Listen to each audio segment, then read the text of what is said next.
ગુજરાતમાં છેલ્લા ઘણા દિવસોથી લોકો એક જ પ્રશ્ન પૂછતા હતા કે આખરે ચોમાસું ક્યારે આવશે।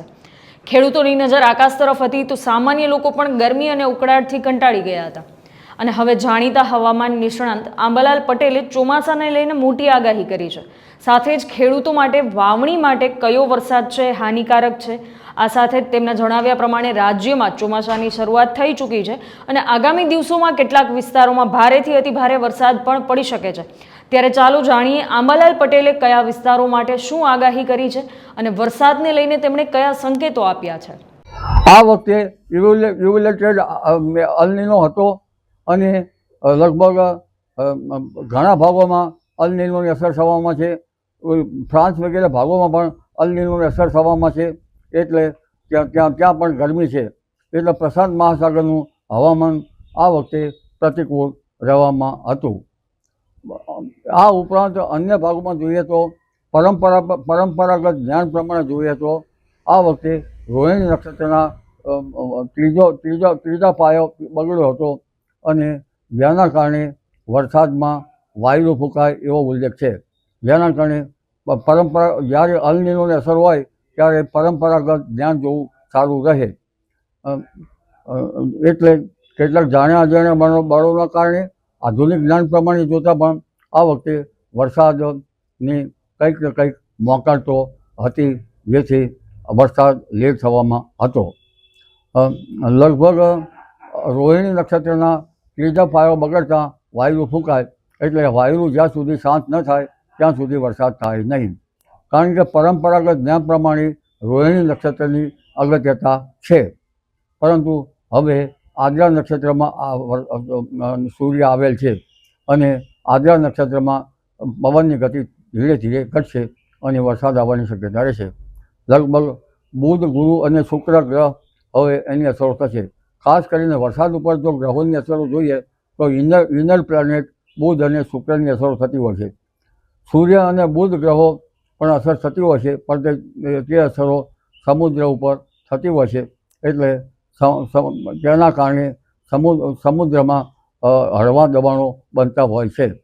બુધ, ગુરુ, શુક્રમાં જળચર રાશિ કર્કમાં આવતા વરસાદની સ્થિતિ ઉજ્જવળ થઈ હતી અને રોહિણી નક્ષત્ર બગડ્યું હતું, એટલે વાયુ ફૂંકાતું હતું, પણ હવે ધીરે ધીરે તારીખ 23થી 26માં વરસાદ આવવાની શક્યતા રહેશે। ગ્રહો લગભગ ક્રાંતિવાન દક્ષિણ ગુજરાતના ભાગોમાં અને દક્ષિણ ભારતના ભાગોમાં હતા। 22મી તારીખ પર જોતાં સમુદ્ર પણ લગભગ સક્રિય થયો હતો। આ ઉપરાંત હવે ભારે પવનો ફૂંકાય, સમુદ્રમાં કરંટ જોવા પણ મળે અને ચોમાસું લગભગ આગળ વધતું જોવા મળે।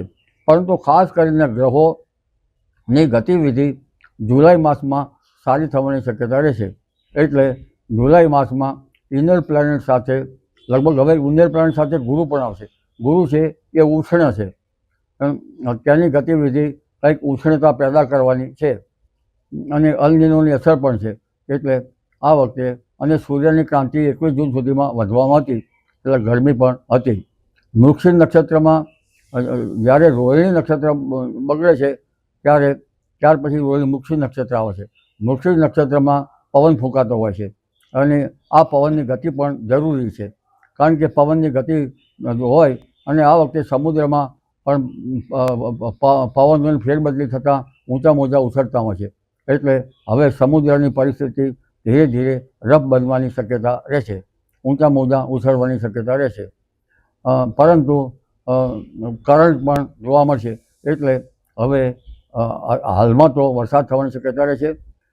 આદ્રા નક્ષત્રનો કેટલોક વરસાદ દક્ષિણ ગુજરાતના ભાગો, દક્ષિણ સૌરાષ્ટ્રના ભાગો અને ઉત્તર મધ્ય ગુજરાતના ભાગોમાં તો હળવો વરસાદ કે ઝાપટા થવાની શક્યતા રહેશે, પરંતુ દક્ષિણ ગુજરાત અને સૌરાષ્ટ્રના ભાગોમાં સારો વરસાદ થવાની શક્યતા રહેશે। 29 જૂન પછી જળચર રાશિમાં ગ્રહો આવે છે અને આધુનિક જ્ઞાન પ્રમાણે જોઈએ તો હવાના દબાણો બંગાળ ઉપસાગરમાં 27-28 તારીખમાં થવાની શક્યતા રહેશે। બંગાળ ઉપસાગરની શાખા અને અરબી સમુદ્રની શાખા સાથે ચાલે તો સારો વરસાદ આવવાની શક્યતા રહે, પણ આ સાથે ચાલતી નથી। આ ઉપરાંત વરસાદ જે પાકિસ્તાનથી લઈને ગંગાનગર, અલ્હાબાદ થઈને પશ્ચિમ બંગાળ સુધી જે રેખા હોય એ પણ સાનુકૂળ બનવી જોઈએ. આ વખતે 25 વિક્ષોભ એક પછી એક વધારે આવ્યા છે. ગંગા જમુનાના મેદાનો તપ્યા નથી.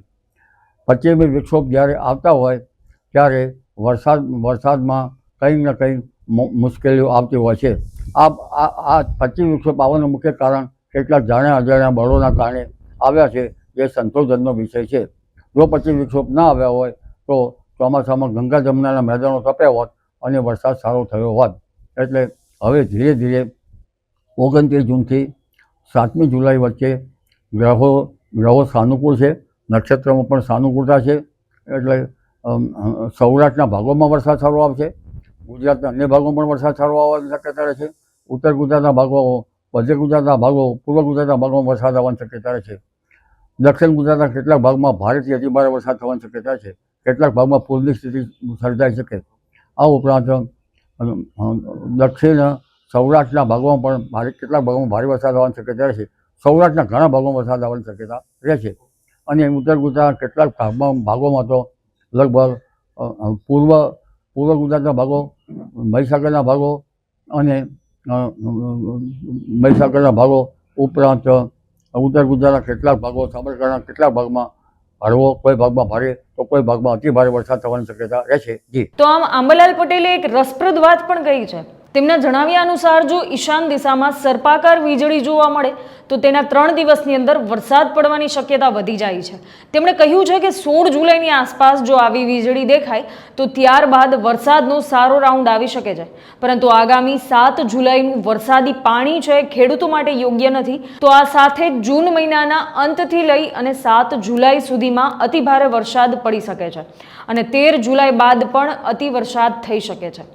આ સાથે જ અષાઢી પાંચમના દિવસે વીજળીના સંકેતો સારા વરસાદ તરફ ઇશારો કરી શકે છે.